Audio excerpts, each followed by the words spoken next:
At Kearsley High School. Mike Kachowski along with Gene Johnson upstairs speaking with you. 7-7 our score. The Davison Cardinals and the Flint Kearsley Hornets at halftime. And let's take a look now without any further ado at our Comcast Cablevision honor roll for week number 3.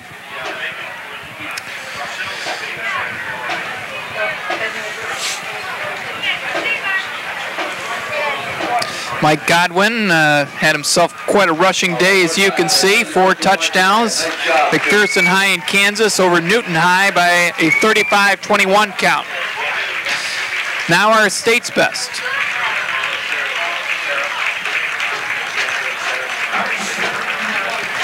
See the marching band of Kearsley walking down the track after their halftime performance.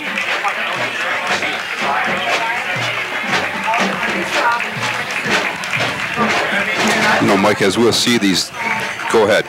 There's the state's best, and this is even better, I think, than the nation's best, which is unbelievable. Look at these touchdown runs, 45, 58, 68, 42, and then only just a short 25-yard jaunt into the end zone by Deshaun Cohen.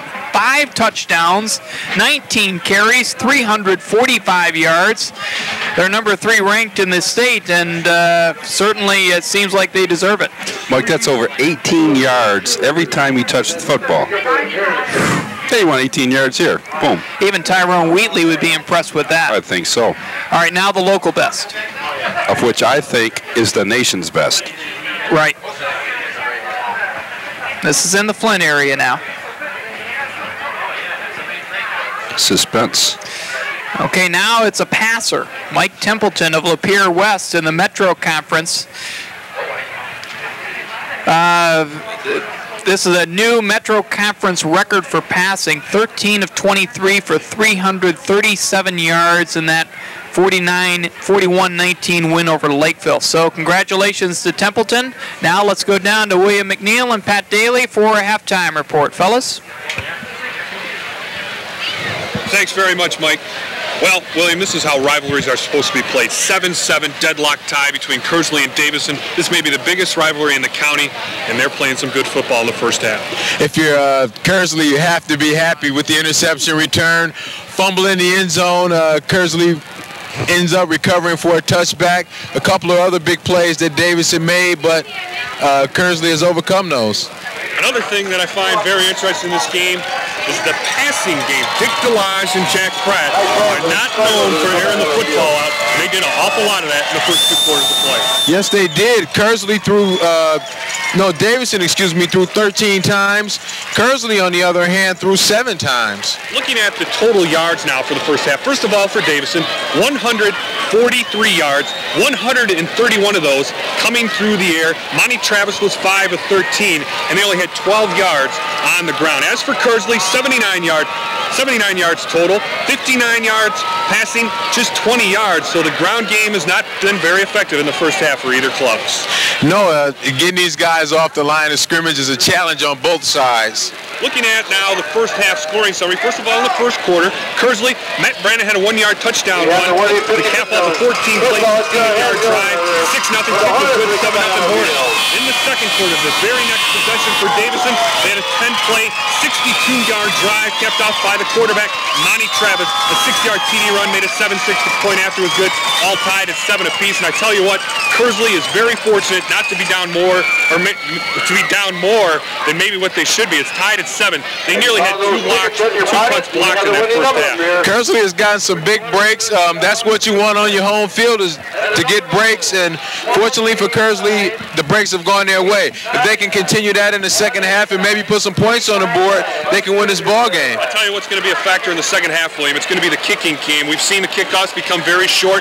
Davison has got in there a couple of times on Kearsley punt attempts, so it's going to be very interesting to see. That may be the factor in the second half. Let's set it back upstairs now for second half of action with Mike Kachowski and Gene Johnson. Gentlemen.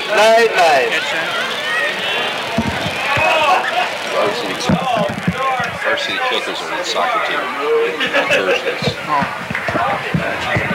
Okay, thank you very much, Pat and William. Appreciate that. Good synopsis of the first half. Gino, just a really tight tough, well-contested ball game between two good football teams. I tell you, the guys give us a stat that's just hard for me to believe that Davison has 143 yards total offense. That's not hard for me to believe, but 131 of them are through the air. They have 12 rushing yards. I mean, when was the last time we've team. heard that disparity between rushing and passing for Davison? Normally, it's completely the other way around. Yes, exactly. Just, give credit to the Kearsley defense to shut that running game down. But I tell you what, Davison is going to have to establish some type of ball control running offense in the second half. I'm sure that's going to be a priority for them right off the start. But let's give Kearsley some credit, too. I mean, they've hung right in there. They've made some big plays. There's been a couple turnovers in this ball game. Gildner needs to step forward and get that ball down a little bit when he's throwing. But, hey, they need him. They need Gildner to come through and have a good second half to be able to put some points on the board. Our director, Tom Skinner, does an excellent job of providing us with some game keys from both teams to help us in our game preparation. Let's run these down real quick. Davison, their number one key to establish the option game? No, they did not do that yet. Good job by the Kearsley defense in response. Absolutely. There was turnover on either side, so that kind of canceled each other out, I thought. Turnovers did not play a factor in the first half. It could have. Could have. Great play, stopped it, but it didn't. Near the goal line, right. with the airplane ride that Tarak took. Mixing the pass in enough to keep the Hornet defense off balance. One of the keys for the Cardinals. They certainly did that, I thought. So there's one key that the Cardinals did very well offensively, but the other two keys they still need to achieve. Yeah, I think they did that because they had to do that. They don't want to throw because they have to throw. But in the first half, I think that's what happened. Let's take a look at the Kearsley offense now. The concentration and execution from their offensive line, I thought largely they got it done. I think they did a fair job. I think they're going to get better in the second half. No turnovers. Well, they had a couple of Gildner tosses were a little high, and that hurt the Hornets as far as field position was concerned, but not on the scoreboard. They have to have Gildner come down with that football and zing that football in there on that pass, and I really think they need to bring him to the corner like I talked about early. He's going to be a key in the second half for Kearsley. Also, I think Scott Barker, Gildner found him early in the first half, and then was not able to connect with him through much of the second quarter, and it looked like the Kearsley offense was stymied once the Gildner to Barker connection was stopped. Second half has begun. Kearsley with the football, getting good kickoff blocking and running straight ahead across his 30-yard line was John Balat, and we've got penalty flags down. Couple flags. So Davison says fumble. They're pointing the other way. We'll see.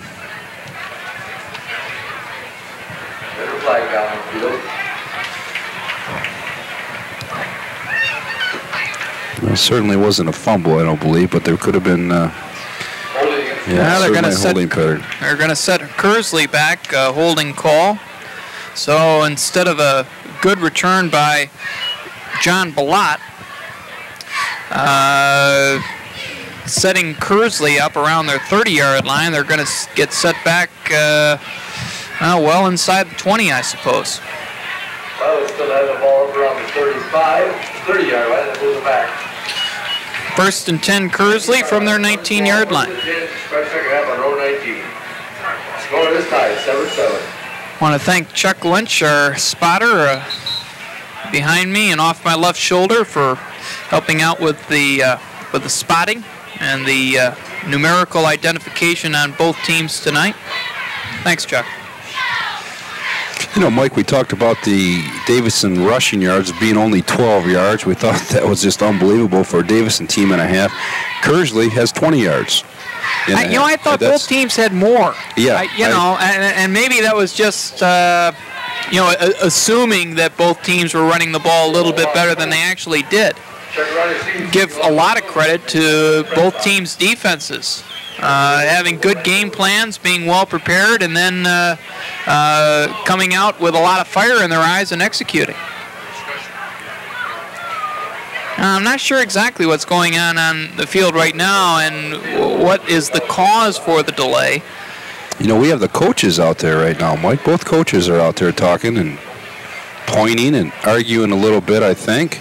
To the upper right-hand side of your screen, you can see Dick DeLodge, and now the officials are signaling a timeout to Davison.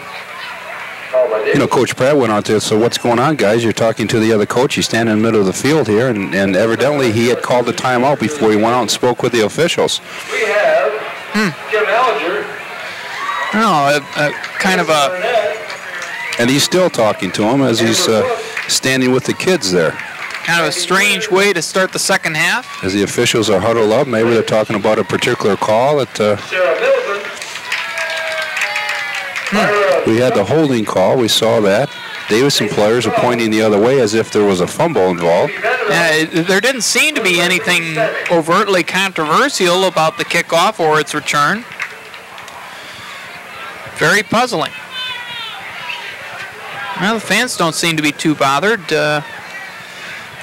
Catching up on the week's activities, it gives them a few more moments to do that. Gives us a chance. And there's other entertainment anyway as we watch the cheerleaders. That's right.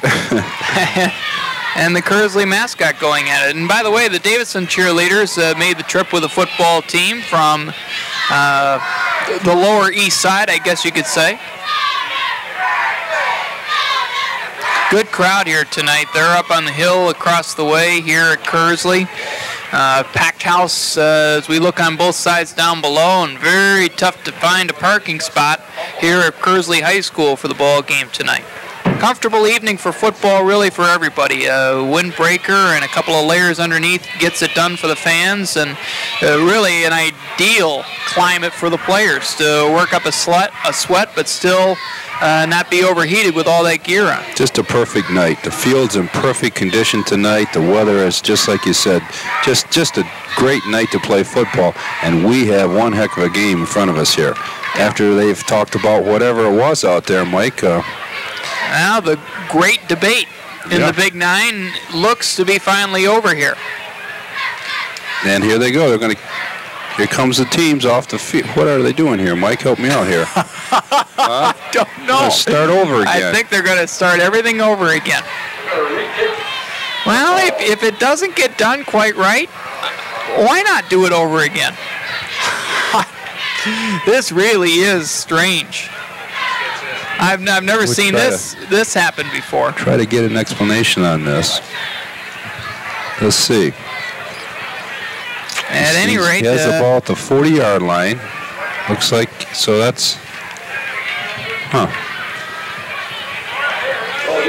Andy Tarak is going to tee it up again on the near side at the 40-yard line, right down below and to our left. And he'll kick off again to twin safeties back there. John Ballot, 22 on the short side, and on the wide side, number 81, Leotis Johnson. And they're going to, officials calling up here, tell us to reset the clock. Or not us, but the people next to us. 6 seconds were removed on the clock during the aborted second half kickoff, and they'll have to replace those ticks. Everybody holding up 6 fingers on the Kearsley sideline to the press box, and they get the full 12 minutes up on the scoreboard to our right, and we're ready to go. We're going to try it again. Second half underway as Andy Torak puts his right foot into the football and kicks it to Matt Brannon, number 26, at the 11-yard line.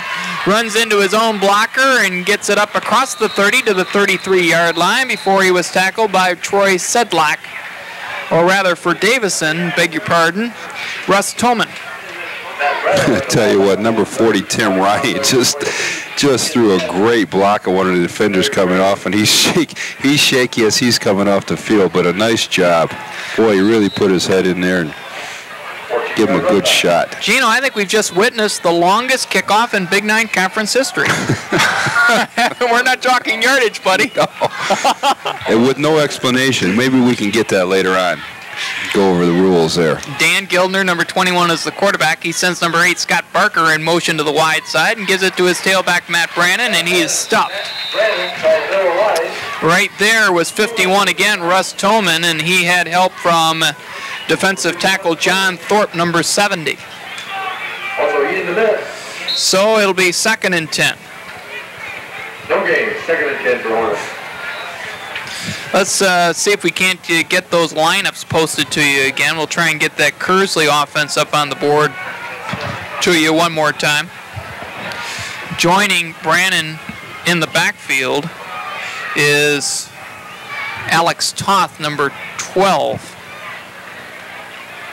And he leads the way on the pitch. Ooh. Oh, fumbled the football. Whoa, what a hit against Matt Brannon, and the Cardinals may have swallowed up the football at the 35-yard line. Boy, we could hear that pop from up here, Mike. And then immediately after the and pop, they have it. There were 4 Cardinals pouncing on the football. Here it is. Watch the hit. Jason McCrandle. Play develops well. Good blocking, good cut. Pow, right there. Didn't get the number, but someone came in there and just stunned him. Big turnover this early in the second half. And this is exactly what the Cardinals wanted to do, is create turnovers instead of suffering turnovers on their own. Cardinals from the 35 of Kearsley, 1st and 10.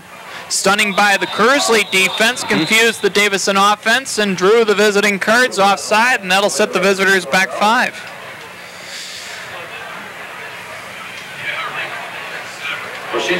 The quarterback for Davison is number 17, Monty Travis. In the backfield with him, as we'll take a look at that entire Cardinal offense. Thank you. Joe Glanton, the tight end, big number 91. The tackles are Fisher and Soye. Nelson and Noblet are the guards. The center is Jason McRandle, number 56. Torock is the split end, number 12, also plays defense. Travis the quarterback. Mitch Huffman is the big fullback. Paul Allen gets plenty of playing time at halfback. And the give is to Huffman, I believe, number 32. And he is stacked up after short yardage over his right side.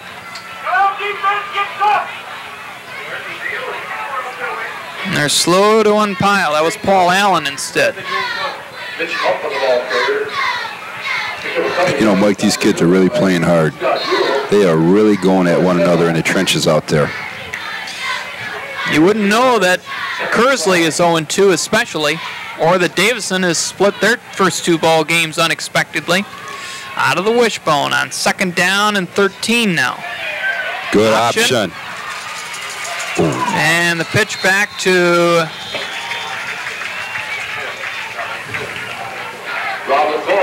Rob LaCoy. Looked the first fake in, brought the ball down to the outside backer, optioned him, released it, and couple-yard pickup. Got it down to the 27, did halfback number 40, Rob LaCoy, the senior. Pickup of 6.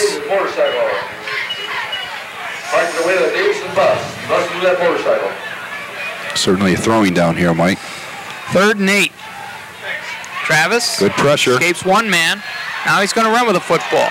20, 30, down to about the 27. And that'll do it. Number 30, David McCord. About a 3-yard pickup. That's going to bring 4th and about 3 for the Cards. Now he's a little closer, call it 2. 4th and 2.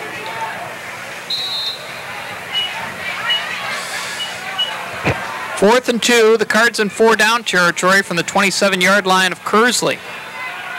We got a good look in that first half, an excellent camera shot of the Kearsley defensive line getting down low on all 4s, ready to scrap and scrape. Get down low on this play because they're coming at him. Fake. 1st down, Travis, and twists to about the 23-yard line. And once again, an excellent job of the belly series, if you will. Travis pumping it into the belly of his fullback and then taking it right out again at the last instant and running the option to the near side for really an easy 1st down. He's doing a nice job of bringing that ball right down the line there and taking that option. Is he going to turn it up or is he going to pitch it back? Doing a nice job as quarterback.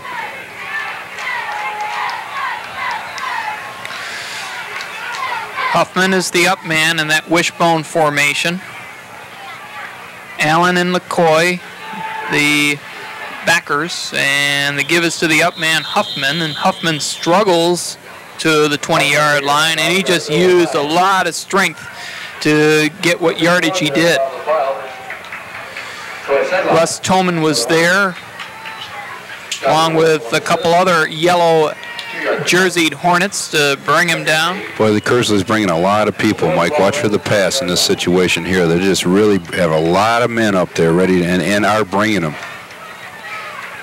A lot of man coverage in the secondary. Of course, you get a lot of that man coverage in this 4-down territory like you were talking about. Second down, and let's call it 8. They need to get to about the 13 for a first down. The ball's at the 20. Huffman burrows down to the 16-yard line, and the Cardinals are finding the going tough against this scrappy Hornet defense. Tell you what, I mentioned early in the ball game, they continue to do it. Kearsley's bringing out 3 to 4 players on every down. Exchanging the players, keeping them fresh, putting in nickel defenses. They have an extra defensive back in the game now. And the real benefits of that, as we talked about in the first half, probably won't be felt most by Kearsley until the fourth quarter. Yeah, exactly. Davison running out of the wishbone, stunning on the Kearsley side. Ooh. Fumble. Up and fumble, and the Hornets have it. Travis was looking for one of his deep men, probably Paul Allen on the right side, to be the trailback, and the trailback was not there. Woo. And the Hornets come up with a big break on the fumble. Rabiella Maya pouncing on the ball. Talked about in years past, Mike. We call that the sudden change at Michigan. They did when I played, then Mo took over, and that's what he calls it today, sudden change opportunities. That time, Kearsley's defense got that sudden change opportunity. Now the offense has to take advantage of it. So Kearsley back on the attack after rebuffing the Davison thrust toward the end zone. 1st and 10 from their own 21-yard line. Looking to grab some field position themselves now. And they give it away in a good hole. Bursting forward through that hole was Matt Brannon up to his 25-yard line. Good looking hole over that right side, created by the Hornets, Scott Coughlin and B.J. Schlaud, the right guard and tackle respectively. Trent McFeeters made the tackle there defensively that time for the Cardinals. 2nd and 6.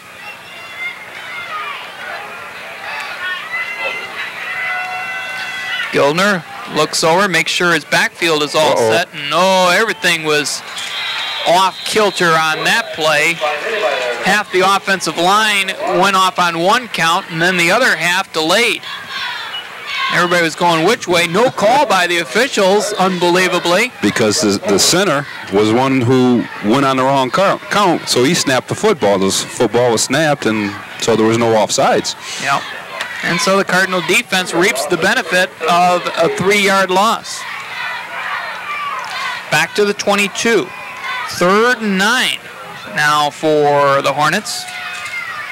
Boy, they sure like to convert here. Pitch to Brannon. Brannon running hard, running straight ahead, but well short of the first down as he was knocked down by number 20 for the Cardinals, Trent McFeeters.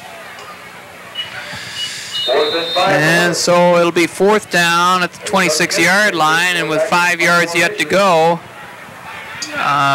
Doug Kinnish will punt from his 10-yard line, and deep for the Cardinals will be Andy Torrock at his 45. And turning it over is Kinnish. Torrock leans forward and falls at the 48-yard line and clutches that ball to his midsection. Well, Davison's defense did what they had to do.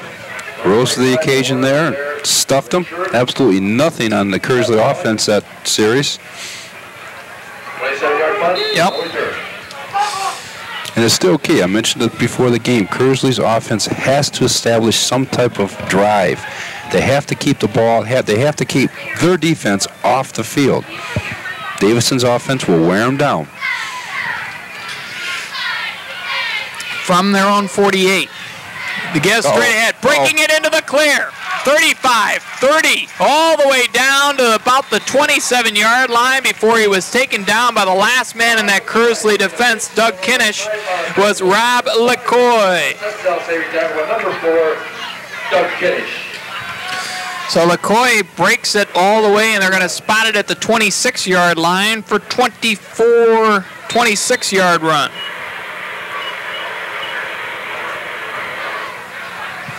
First and 10 Cardinals.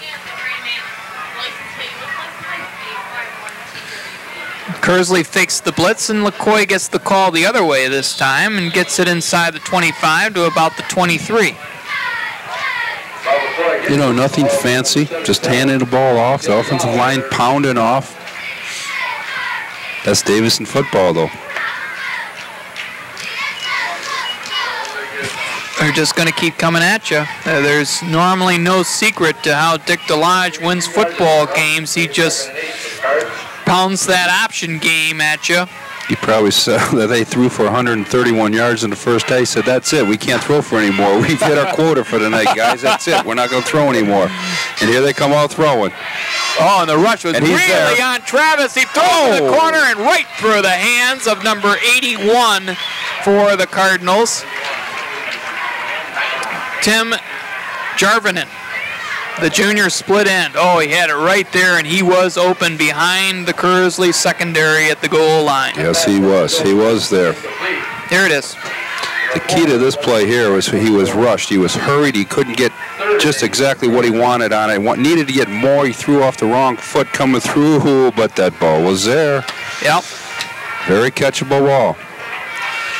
3rd and 8 from the 24. Here comes Matt Brannon defensively for Kearsley, and they give it away. First down, still trying for that extra yard and looking to have the first down at the 15-yard line was Paul Allen. Scott Gruhl got him, but they signal first down for the Cardinals. Good run by Paul Allen. There's a blue brand there. License number 851, TWE. 3:25, the clock running. The Cardinals have controlled the football and controlled the second half here. Their first drive of the second half lasted 7 plays before Kearsley halted them. Now this drive has gone several plays, and another great hit. That was Matt Brannon against Rob LeCoy. LeCoy went down like a shot. Brannon coming up real tough. If he doesn't make the tackle, that's a touchdown. LeCoy got a yard to the 14. Sixth play of this drive coming up for the Cardinals. 2nd and 9 from the 14. And they're going to split out. Austin Philo had a big first half catch at 31 yards for the Cardinals to set up their only score wide right. And they'll go the other way to the short side, far side. And Paul Allen with some blocking in front got it down close to the 10.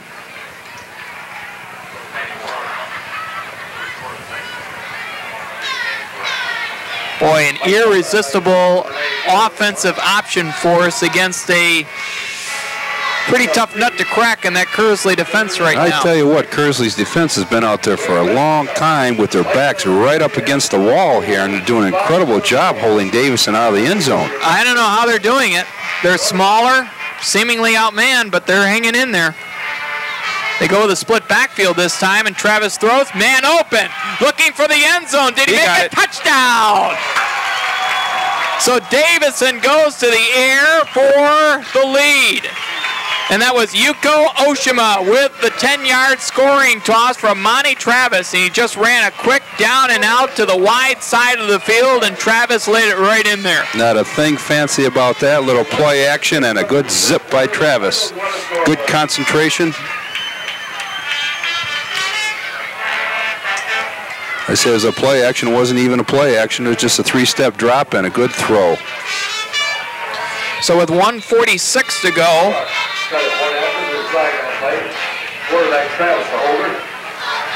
sooner or later, Davison, when you leave them out there, their offense out there that long, they're going to score. I'm going to tell you, they're going to score.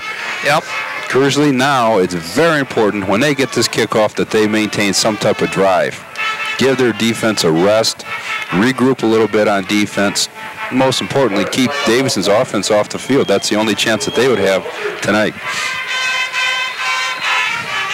13-7 Cards, minute 46 to go here in the third quarter. A 7-play, 52-yard drive for the Cards, culminated by the 10-yard touchdown pass from Travis to Oshima. Now they're going for 2 out of the wishbone. And they give it on the right side, and looking for that goal line was Trent McPhears, and another flag on the play now at the line of scrimmage. A possible hold down in this situation.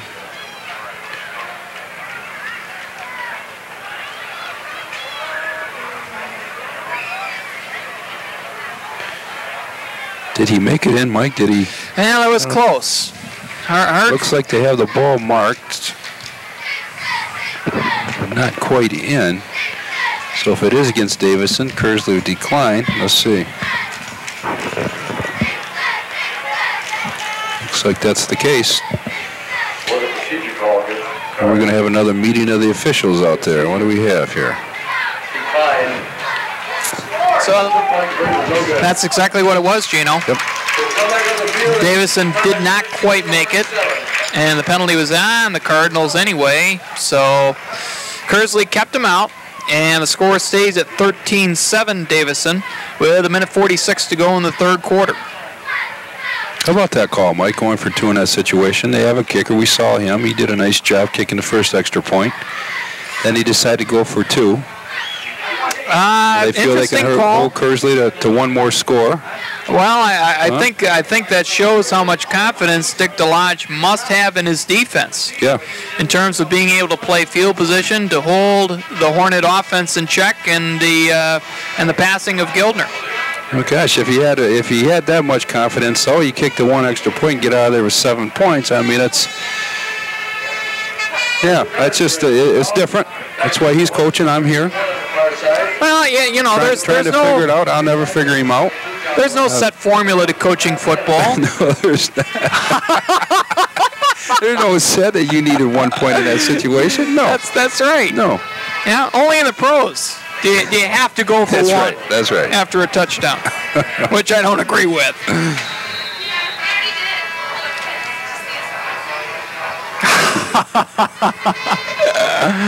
Here's a kick, and once again, Brannon falls under it, this time at the 19. Oh, and he was cracked at the 30-yard line. 11-yard run back for Matt Brannon.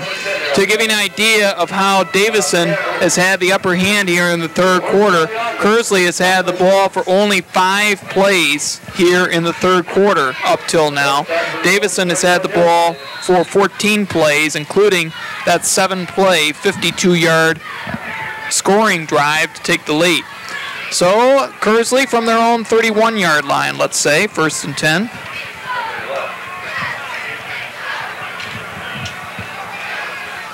We understand that Matt Brannon formerly went to Davison High School. And they give it straight ahead on the quick hitter to number 34 for Kearsley, Joe Wash, who we saw get plenty of playing time in the opener against Flint Powers. Wash had 14 carries, 42 yards in that lid lifter with a touchdown.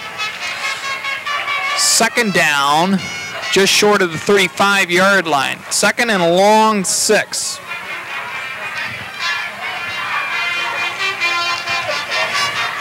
There he goes. What? Oh! Now we need to talk about Joe Wash a little bit, and we're not exactly sure why he's just entering the game now.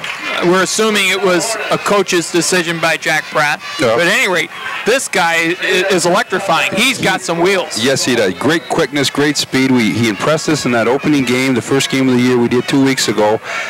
Keep an eye on this. It may be that little pizzazz that this offense needs. 2 carries by Wash, 13 yards, and a Kearsley first down out to their 44.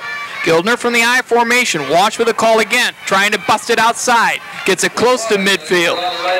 Oh, he's exciting. Maybe one more herky jerk and another outside move, and he's on his way even with that run. Yeah, this guy, he's too good of a back to be sitting on the sidelines. There's a story behind all this, and like you said, it's a coaching decision, but he is in there now, and that's what's important, and I think we need to watch him. This is going to be exciting. Clock running down. That's the end of quarter number 3 here at C.K. Richard Field, Kearsley High School. Our Comcast Cablevision High School football game of the week in the Flint area. Bringing it to you. Davison 13, Kearsley 7, but all of a sudden Kearsley has given themselves a fresh injection of new life, and they're on the move. I'd like to thank the Kearsley Athletic Department for making us feel so welcome here at Kearsley High School. The press box is tops with plenty of room for us to spread out, and we have all the access that we could ever want here to bring this game to you on Comcast Cablevision Channel 17. So Davison with the only score in the third quarter, and review, Gino, they definitely carried the play to Kearsley with their ground-oriented attack, exactly what Dick DeLodge wanted to do, and I think Dick DeLodge maybe kind of felt that the game was getting out of control from his standpoint in the first half, and he kind of wanted to bring things back to the Davison way of doing things. Well, he sure did that. Yeah, I mean, he took right over the football game. But we're seeing a little momentum change right here now. Kearsley's got a, they picked up a first down. They're going for the second first down in this series. They have a new back in here in Wash. He sometimes just one guy makes a difference. He's been rested all night, as a number of Kearsley players have been rested, in and out, like we've been talking about. And not much substituting that I've seen on the Davison side. So if Kearsley can put together a long drive here, we could see the Davison defense tiresome. That was Brannon that time over his left tackle for short yardage. Only a yard brings up a 3rd and 3.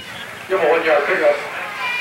3rd and 4. Big down right now for Kearsley. They really need to convert this. Ball just on the Davison side of the 50. 3rd and 4. They need to get to just short of the Davison 45, the Hornets do. Twin wideouts to the wide side and a little movement over there, and there the flag goes. It's going to be against Kearsley, and a big loss as they pinned Wash way in the backfield. And getting over there was number 23 for the Cardinals, Ian Dement, the junior. Well, I'm sure that they'll decline the penalty and take that large loss. I tell you what, I think everyone in the stands, everyone in the booth, everyone on the field knew that Wash was going to run the football that time. Yep. And certainly all Davison's defensive players did. Yep. and sometimes sometimes it doesn't matter whether you know or not, but in that case it certainly seemed like Davison got an extra step or two to the football. Yeah. Really saw good discipline on Kearsley's offensive line by holding on that. They went on the second count. All right, here's the punt by Doug Kinnish. Gets it high, and gets a beautiful spin roll for Kearsley inside the 20 to the 18-yard line. A kick of 40 yards and no return. Kinnish doing a nice job as a punter tonight. Getting the ball off in a hurry and putting something on it when he does kick it. So Davison will start with 10:56 to play. 1st and 10 on their own 18-yard line.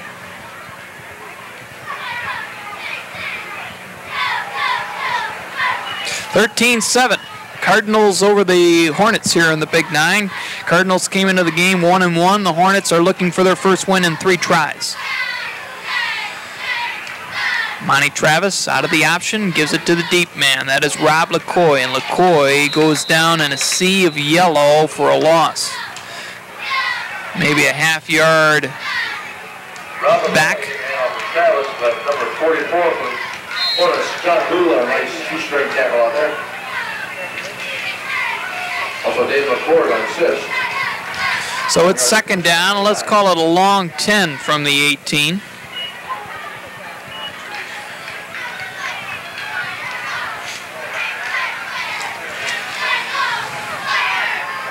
The wide out is Austin Philo to the left. Let's see if they go to the air here on second and long. And no, they're going to stay with the option. Give it straight ahead to Trent McFeeters. And McFeeters falls forward to the 25-yard line. And a good offensive burst there by the Cardinals. You know, to the average fan up here, it looks like that's an easy play. It's just a handoff, the back takes the ball and run. But that's a read play, and that's a very difficult play. It takes a lot of practice to read if he should give or keep that football, he being the quarterback, Travis. So yeah, there's more to this option game. I mean, it's a difficult offense. It takes a lot of practice and it takes a good quarterback. 3rd and 4 from the 25 for the Cardinals. Boy, and I'll tell you what, the Hornet defense is not playing the pass at all. They are really bringing those corners in tight and the monster back to stop the run, and they stop McFeeters there after a pickup of 3. 4th and a yard, and here comes the punt team out for the Cardinals. Dick DeLodge is not happy over on the other side. No, he is not. He is not. McFeeters back in punt formation. Ball on the 28-yard line. 4th and a yard. Getting the punt away high and pretty short. McKinnish is going to let it bounce and takes a Kearsley bounce back up the field, and Davison downs it right away, but not before it comes back into Cardinal territory at the 49-yard line. Damian Smith was able to get it for the Cards, but Kearsley gets the benefit of a bounce several yards their way. So Kearsley, they're on the right side of the field, still plenty of time to go, 8.5 to play here at CK Richard Field. They split out Kinnish wide to the left and Barker in the slot, and let's see if Gildner goes to the air right away. Operating against a 5-2 Cardinal defense, and he goes to the air on play action. Trouble getting his footing, throws. Nobody but white jerseys there defending, and it's Tarak again. He can run. Watch there he goes. 50. Down the far sideline to the cheers of his own bench, out of bounds at around, let's see where they spot it, the 40-yard line of the Hornets. There's a flag. Flag on the play in the Cardinal backfield.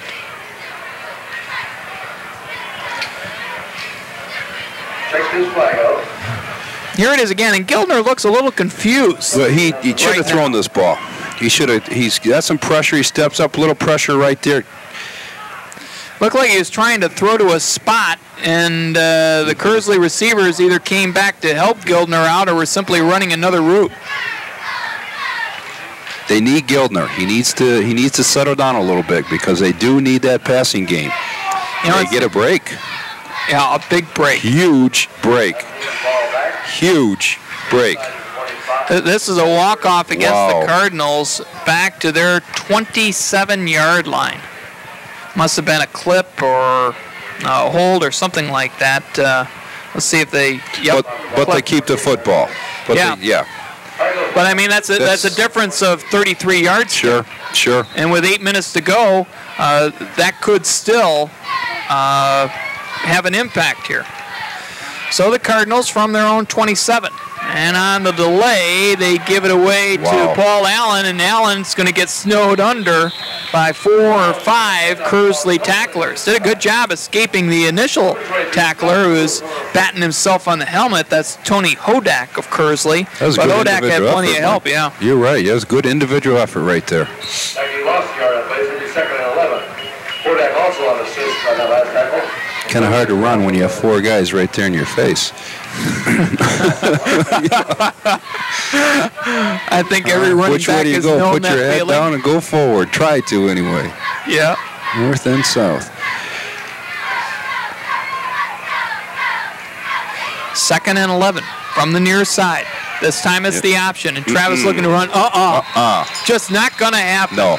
Boy, that Kearsley defense is playing smart football. Yes, they are. Really aggressive football by Kearsley right now. You know, I think one of the highest compliments, as we have a Kearsley player down right now, officials timeout, one of the highest compliments I think you can give a defense is that collectively they have such a nose for the football that they seem to have an instinct as to what play is being called by, in this case, the Davison offense. You know, at this level, Mike, you know what that is? That's coaching. That's flat-out coaching. That's preparing your team. And it's good play by the players. I'm not taking away from the players. It's outstanding effort, but they're coached properly. They know what to expect in certain situations, in certain reads. And there's a look at your game announcers. I'm on your right, and Gene Johnson is on the left there. You know, it's also a little look at this beautiful press box we're in. I tell you, it's the nicest one I've been in at the high school level. Yeah, it really is. And the halftime spread ain't too bad either. Yeah, I could talk a little bit and let you finish your sandwich here, Mike.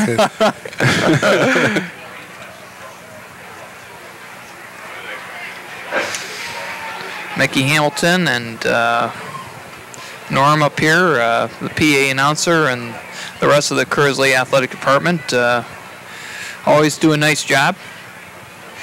It'll be 3rd and 12 when we get back to game action. They're helping Scott Hoole, who was in on that last play defensively for Kearsley, off the field, and he's coming off under his own power, and we're happy about that.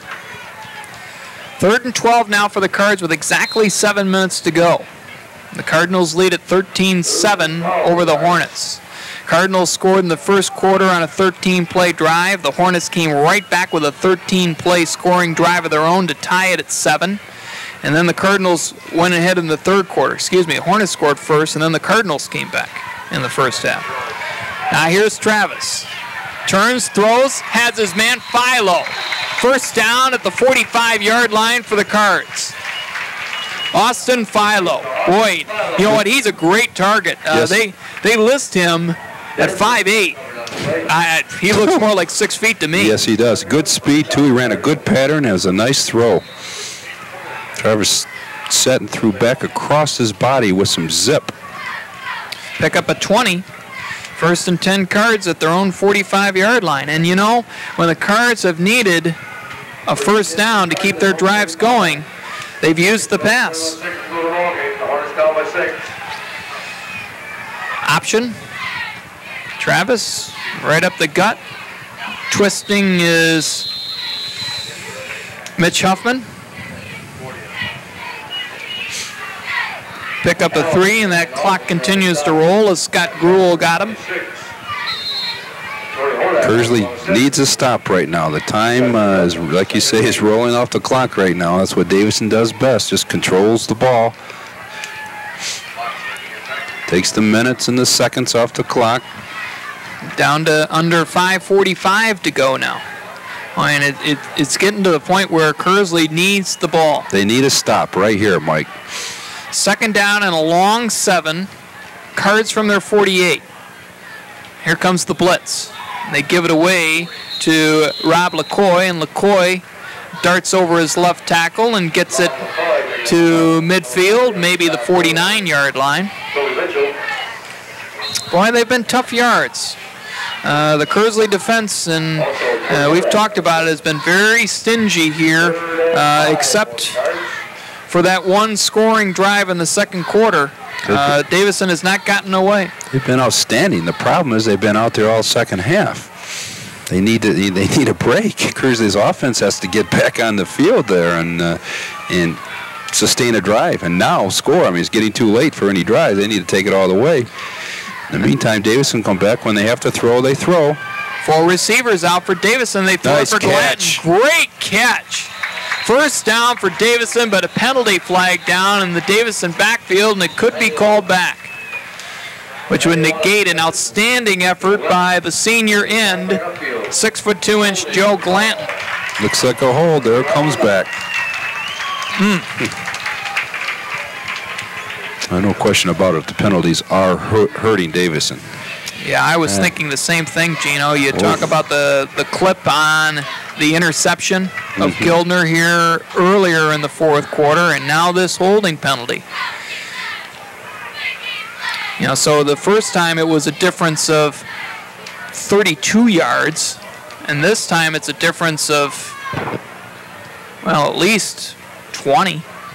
You know, Mike, in a lot of cases, though, you have a play like that took a little time to develop. It was a nice play, nice catch, and all that kind of thing. But if the defender was not held, maybe he would have made the sack. So, you know, that's right. You call that penalty. You can't do that. You can't tackle the guy coming at you if you're the offensive lineman. 4:38 to go. Our score here at C.K. Richard Field, Kearsley High School. Davison 13, Kearsley 7. We'll be right back.